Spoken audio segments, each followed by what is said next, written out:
সবুজে ঘেরা পাহাড়, মেঘে ঢাকা আকাশ, ঠান্ডা বাতাসের মৃদু স্পর্শ আর প্রাকৃতিক অপার সৌন্দর্যময় এক জায়গা। স্বাগতম ক্যামেরন হাইল্যান্ডসে। মালয়েশিয়ার বুক জুড়ে ছড়িয়ে থাকা এই পাহাড়ি ভূস্বর্গ যেন এক টুকরো ইউরোপিয়ান গ্রাম, যেখানে প্রতিটি বাঁকে লুকিয়ে আছে নতুন এক সৌন্দর্য। চা বাগানের সবুজ সমুদ্র, ফুলের গন্ধে ভরা পথ আর টাটকা স্ট্রবেরির টানে এই জায়গা মুগ্ধ করে প্রতিটি ভ্রমণ প্রেমীকে। আজকের এই ব্লগে আপনাদের নিয়ে চলেছি ক্যামেরন হাইল্যান্ডসের কিছু চমৎকার লোকেশনে। চলুন হারিয়ে যাই প্রকৃতির কোলে। ইপো থেকে রওনা করে আমরা চলে আসি ক্যামেরন হাইল্যান্ডসে। এখানে এসে অ্যাপার্টমেন্টে উঠতে উঠতে আমাদের বেশ কিছু সময় লেগে যায়, যার কারণ আমি আপনাদের পরবর্তীতে জানিয়ে দেব। এখন আগে আপনাদের অ্যাপার্টমেন্টটা ঘুরিয়ে দেখাচ্ছি।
এই অ্যাপার্টমেন্টটা বেশ নিরিবিলি সাজানো এবং গোছানো। এখানে প্রত্যেকটা ওয়াশরুমেই গিজার রয়েছে। এখানে ওয়েদার যথেষ্ট পরিমাণ ঠান্ডাই বলা চলে। আমরা যে সময়টা এখানে এসেছি তখন টেম্পারেচার 15 ডিগ্রি সেলসিয়াস।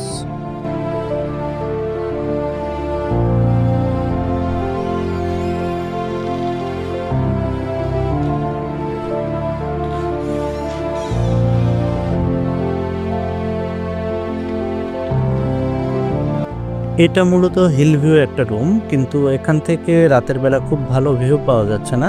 আপনাদের আমি সকালেই দেখাবো যে এখান থেকে ভিউটা কেমন।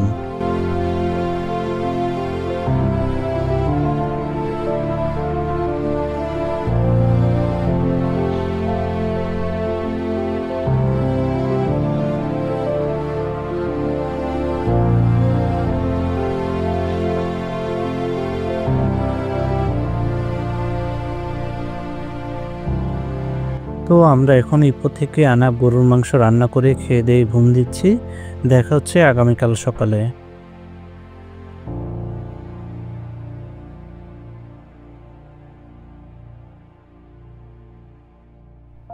ক্যামেরন হাইল্যান্ডস থেকে সবাইকে জানাই শুভ সকাল। শুরুতেই আমি আমার রুম থেকে যে হিল ভিউটা আছে সেটা আপনাদের দেখাচ্ছি, যা গতকাল রাতে আপনাদের দেখাতে পারি নাই।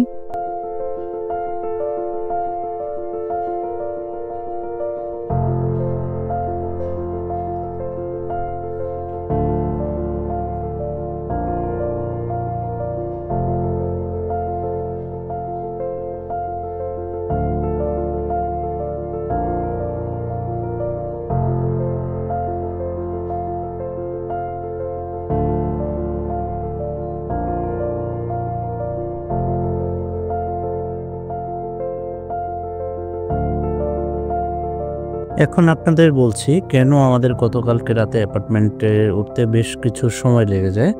আমরা অনেকক্ষণ অ্যাপার্টমেন্টের গেটে এসে দাঁড়িয়ে থাকি, যেহেতু আমাদের কাছে কোনো অ্যাক্সেস বা কোনো কি ছিল না।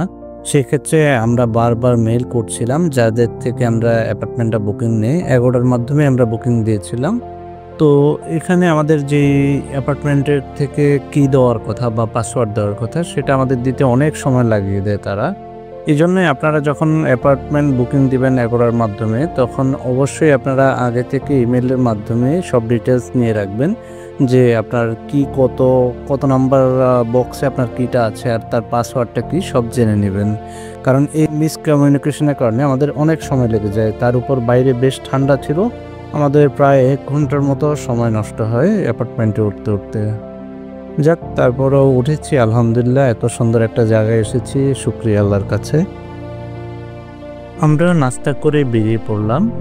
আপনারা যখন কোনো অ্যাপার্টমেন্টে উঠবেন তখন অবশ্যই পার্কিং যে নাম্বারটা দেওয়া থাকে সেইখানেই গাড়িটা পার্কিং করবেন। অন্যথায় যদি অন্য কোনো পার্কিং লটে আপনি পার্কিং করে থাকেন তার জন্য আপনাকে জরিমানা গুনতে হবে।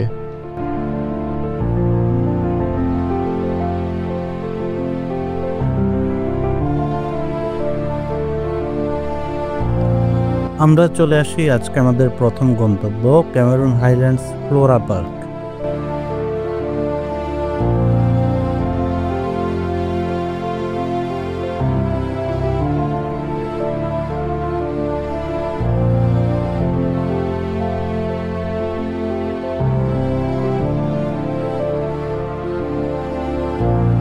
আমরা গাড়িটা পার্কিং করে যাচ্ছি টিকিট কাউন্টারের দিকে। সেখানে গিয়ে আমাদের টিকিট করতে হবে, তারপর অন্য একটা গাড়িতে করে আমাদের নিয়ে যাবে ফ্লোরা পার্কে। এই ফ্লোরা পার্কের টিকিট জনপ্রতি 50 মালয়েশিয়ান রিঙ্গিত, যা বাংলা টাকায় 1450 টাকার মতো হবে।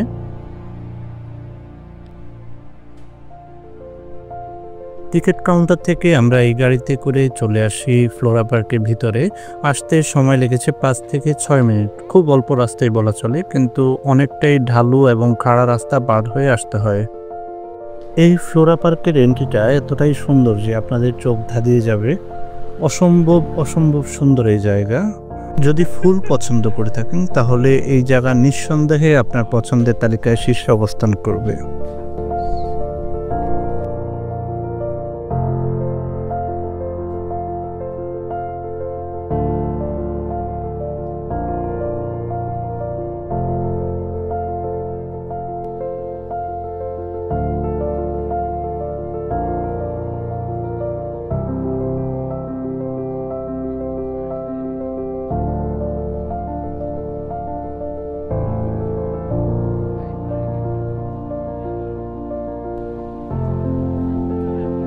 শীতল পাহাড়ের কোল ঘেঁষে বিস্তৃত সরগোছে সাজানো ফুলের সমুদ্র, যেখানে পেটুনিয়া, ল্যাভেন্ডার, হাইড্রেঞ্জিয়া ও গোলাপের আলাদা আলাদা বাগান রয়েছে। এই পার্কের প্রতিটি কোণ যেন ফটোশ্যুটের জন্য নির্ধারিত জায়গা। সূক্ষ্ম সুবাসে ভেজা বাতাসে হাঁটতে হাঁটতে মনে হয় যেন স্বপ্নের বাগানে হারিয়ে যাচ্ছি। আর মাঝপথে দাঁড়িয়ে পাহাড়ি দৃশ্য আর ফুলের রঙিন আভায় মন আলোর মতো ঝলমল করে ওঠে।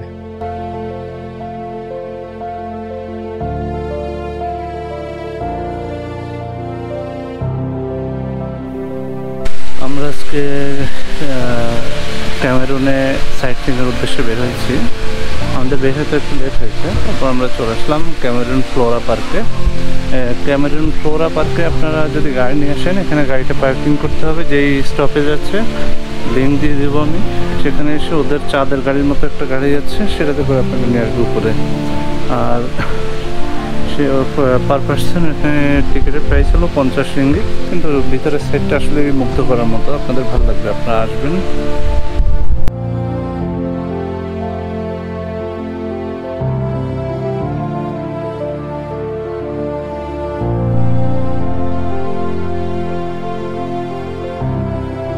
এই জায়গাটায় জানা অজানা নানান রঙের নানান রকমের ফুল রয়েছে, যা আমরা আগে কখনো দেখিনি।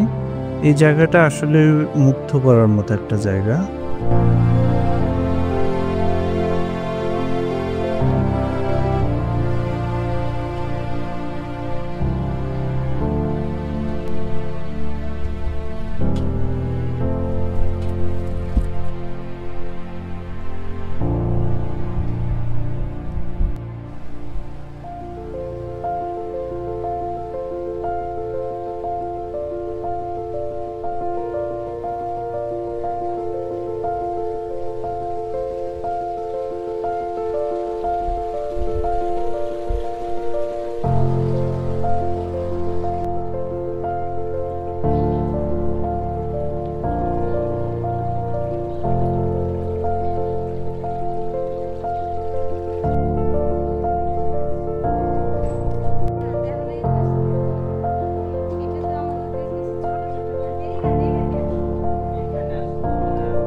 এই জায়গাটায় ন্যাচারাল ভাইব আনার জন্য তারা স্পিকারে কিছু পাখির সাউন্ড ছেড়ে রেখেছিল, ভালোই লাগছিল শুনতে।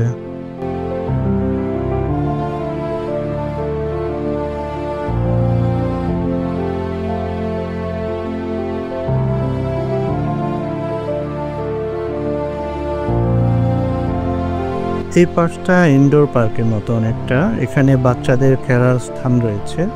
এখানে বিভিন্ন প্রকার রাইড রয়েছে যা বাচ্চারা উপভোগ করতে পারে।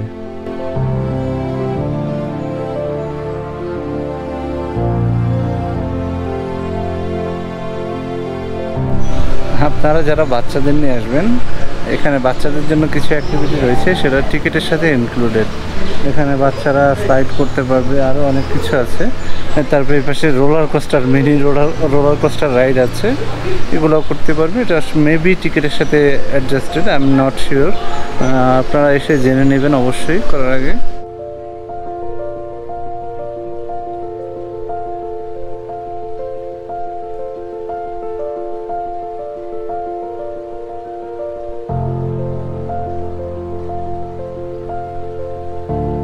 এই রাইডটা বেশ সুন্দর। এখানে বড় ছোট সবাই উঠতে পারবেন, তবে এর জন্য আপনাকে আলাদা পে করতে হবে।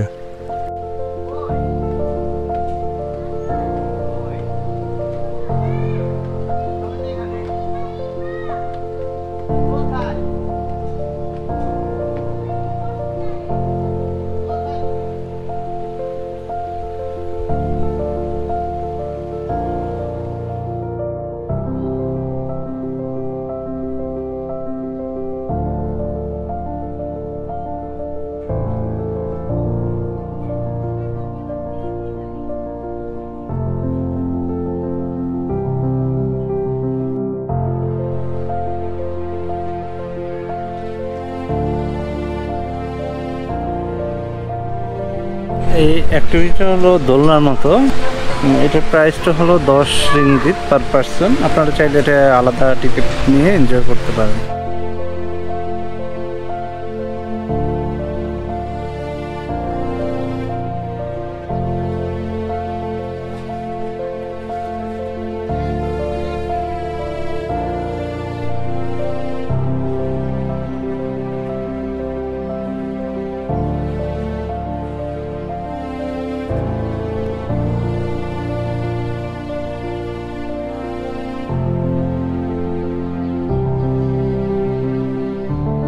এই গাছে আপেল যেগুলো ধরে আছে এগুলো পুরোটাই কিন্তু ফেক, আর আসলে গাছটাই ফেক।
এই জায়গাটা বেশ বড়, অনেকটা সময় লাগবে আপনাদের ঘুরতে, আর পুরোটাই আপনাকে হেঁটে হেঁটে ঘুরতে হবে।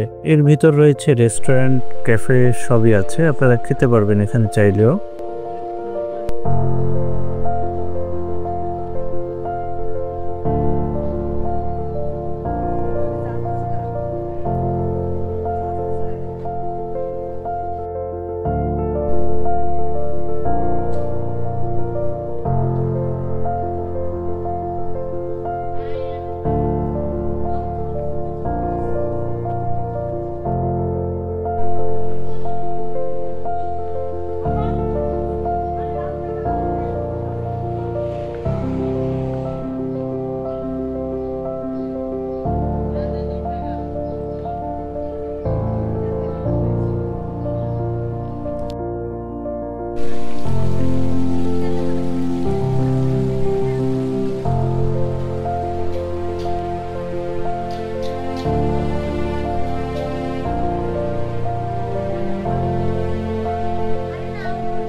নিচের ওই পাশটা হলো ইনডোর পার্ক। আমরা এতক্ষণ ইনডোরে ছিলাম, এখন আমরা আউটডোরে চলে এসেছি।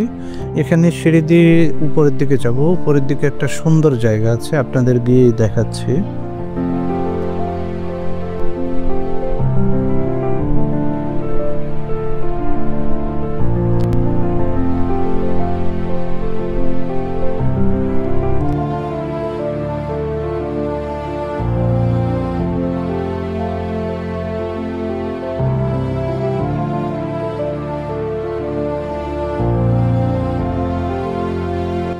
হেঁটে আসতে আসতে যেন এক রঙিন সজীব স্বপ্নে হারিয়ে যাচ্ছি। ফুলের নীল, হলুদ, গোলাপি ঢেউ মনকে আপ্লুত করে তোলে। পাহাড়ের ঠান্ডা হাওয়ায় মিশে থাকা সেই মিষ্টি সুবাস যেন মনে একটি কোমল হাসি জাগিয়ে তোলে। গ্লাস হাউজের ভিতরে অর্কিড আর ক্যার্নিভোরাস উদ্ভিদ যেন জীবনের গল্পের একটি অংশ। আর পাহাড়ের চূড়ায় দাঁড়িয়ে ফুলেরা কাছে এসে কানে কানে ফিসফিস করে বলে, এই শান্তি তোমারই জন্য। অনেকটা সময় পরে ফ্লোরা পার্কে আমাদের ঘোরাঘুরি শেষ হয়ে গেল। এখন আমরা যাব একটা স্ট্রবেরি গার্ডেনে। সেখানে গিয়ে স্ট্রবেরি পারবো অথবা স্ট্রবেরি খাবো।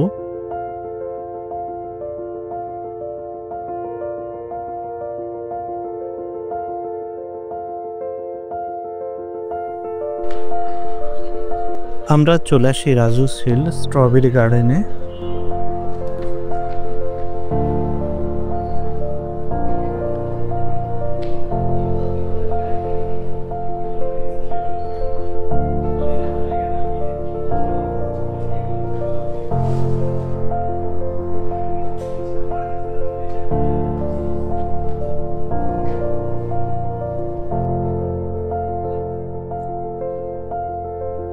আমরা এখানে এসে স্ট্রবেরি বাগানে ঢুকে কিছু স্ট্রবেরি বেছে বেছে নিচ্ছি, আর তারপরে যাওয়ার সময় ওদের স্ট্রবেরি আইসক্রিম বা স্ট্রবেরি দিয়ে বানানো কোনো জ্যাম বা জেলি ট্রাই করব।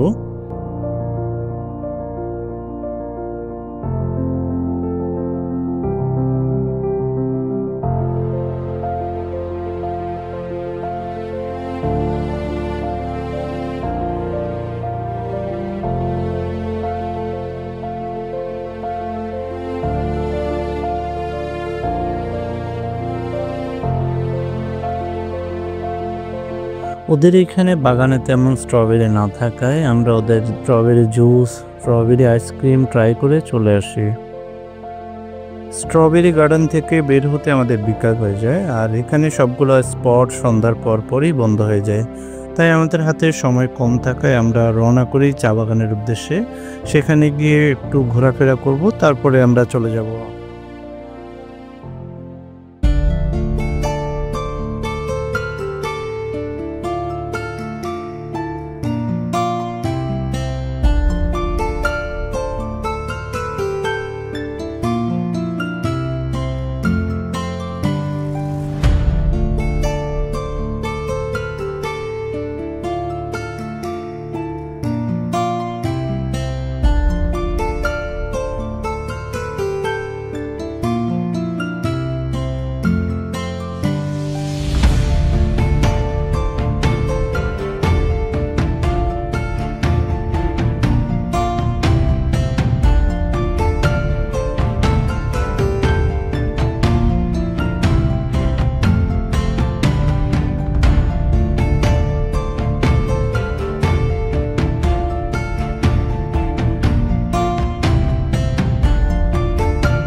আমরা চা বাগান থেকে বের হয়ে যাচ্ছি ব্রিনচ্যাংয়ের দিকে।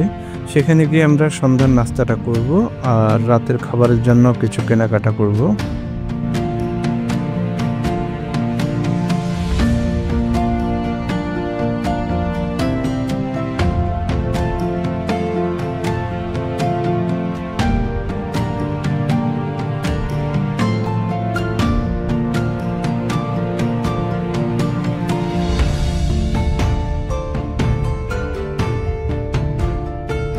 ব্রিনচাং হলো মালয়েশিয়ার ক্যামেরন হাইল্যান্ডসের ছোট্ট একটি পাহাড়ি শহর, যা প্রায় 1540 মিটার উচ্চতায় অবস্থিত। এখানে প্রকৃতি মনকে আলতো করে ছুঁয়ে যায়। চা বাগানের সমভূমি, পাহাড়ি মেঘ আর ধোয়া ডালা পথ এবং শান্ত বাতাসে মিলিয়ে এক অবিস্মরণীয় দৃশ্যপটে পরিণত করে এই জায়গাকে। এখানের আবহাওয়া সারা বছরই স্বল্প উষ্ণ এবং আরামদায়ক।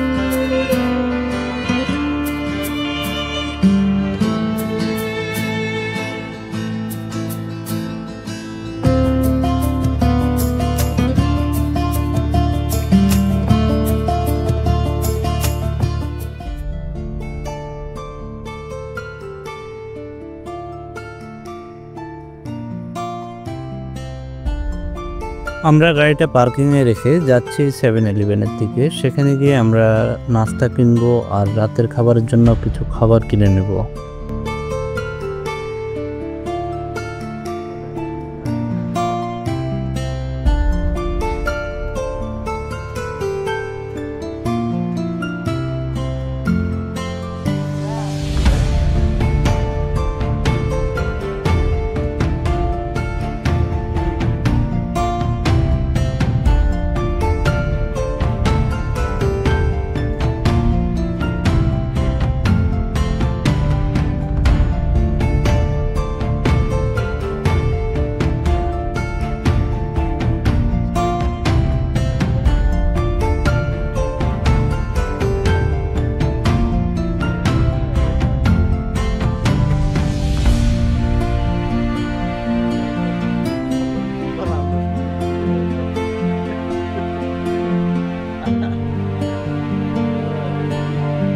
আমরা গাড়িটা পার্কিং থেকে বের করার সময় দেখতে পাই পুরো এলাকাটা মেঘে ছেয়ে গেছে।